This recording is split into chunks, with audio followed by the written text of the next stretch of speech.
சாத்தான் இயேசுவுக்கு அதிகாரத்தை முன்வைத்தபோது இயேசு வணக்கத்தால் பதிலளித்தார்.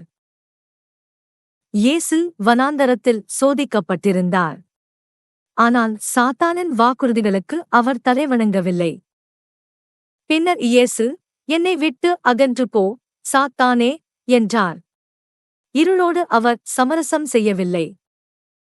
அவருடைய பதில் அகங்காரத்தின் அடிப்படையில் இல்லை. அது தேவனுடைய வார்த்தையின் அடிப்படையில் இருந்தது.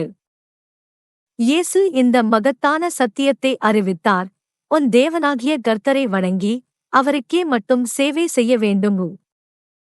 பின்னர் பிசாசு அவரை விட்டு விலகினான்.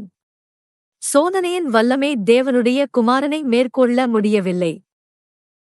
இதோ தேவதூதர்கள் வந்து அவருக்கு சேவை செய்தார்கள். மத்தேயு 4ஆம் அதிகாரம், வணக்கம் என்பது வார்த்தைகளை விட அதிகம் என்று நமக்கு கற்பிக்கிறது.